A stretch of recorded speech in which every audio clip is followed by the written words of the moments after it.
কষ্ট করেছেন, এই বিভিন্ন এলাকা থেকে উপস্থিত হয়ে এই সম্মেলনটি আজকে সার্থক করেছেন, সফল করেছেন।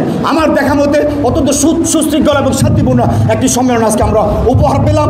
আবারও আমি আপনাদেরকে ধন্যবাদ জানাই। পরিশেষে একটা ওয়ার্নিং শুধু দিয়ে যেতে চাই ভারপ্রাপ্ত চেয়ারম্যান সাহেবের পক্ষ থেকে। প্রতিদিন প্রতি মুহূর্তে উনি বক্তৃতার মধ্যে বলছেন আমাদেরকে ধৈর্য ধরতে হবে, ধৈর্য ধরতে হবে, ধৈর্য ধরতে হবে, আমাদেরকে স্যাক্রিফাইস করতে হবে।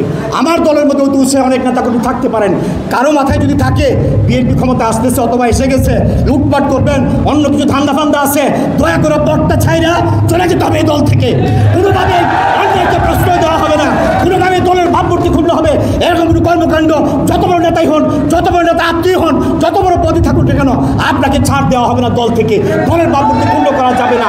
অতএব পরিশেষে জেলা বিএনপি এবং এই থানা বিএনপি কায়সার ভাইয়ের কাছে আমরা অনুরোধ, আমরা যাদেরকে রাজপথে আন্দোলন সংগ্রামে পেয়েছি, কষ্টের দিন দুর্দিনে পেয়েছি, বিএনপি ভারপ্রাপ্ত চেয়ারম্যান সাহেবের সেই স্লোগান, সেই আবেদন নিবেদনের সময় আমরা যাদের শরীর ব্যথা নাই, যারা জ্বর আসছে, যারা সিল্লায় চলে গেছেন, যারা ওই সময় ফাঁকি দিচ্ছেন, বিচার বিশ্লেষণ করে নেতৃত্ব ঠিক করবেন।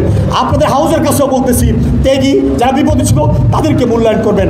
আমরা আপনাদেরকে কথা দিচ্ছি, আমরা আজকের দিনে হয়তো আমার একটা সাহসী কর্মী, ত্যাগী কর্মী অনেক ভিড়ের কারণে 5 তারিখের আমার কাছে ভিড়তে পারে না, কিন্তু কোনি দিয়ে আমার সাহসী কর্মীকে সরাইয়া দেয় আর হাইব্রিডরা সামনে আসতে থাকে। আমরা যারা শাহিদারি করবো ইনশাল্লাহ, আমরা চিনি কারা কোথায় দুর্দিনে ছিল, দেখে দেখে শাহিদারি হবে ইনশাল্লাহ। কোনো ভয়ের কোনো কারণ নাই, ত্যাগীদের ভয়ের কোনো কারণ নাই।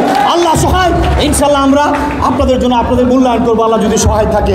আর আমি কথা দীর্ঘায়িত করবো না। পরিশেষে আমার নেতা বিএনপির ভারপ্রাপ্ত চেয়ারম্যান জনাব তারেক রহমান সাহেবের জন্য দোয়া করবেন। অচিরে উনি বাংলাদেশে আসবেন, সেই তারিখ হয়তোবা আপনারা শুনতে পাবেন। আমরা আশা করি ওনাকে বাংলাদেশে অচিরে আমরা নিয়ে আসবো। আর আমার নেত্রী, আমার মা 3 বারের প্রধানমন্ত্রী, আল্লাহর রহমতে সুস্থ হয়ে বাংলাদেশে এসেছেন, ওনার জন্য দোয়া করবেন, আল্লাহ যাতে উনি আরও হায়াত বাড়িয়ে দেন। পাশাপাশি আমি ধন্যবাদ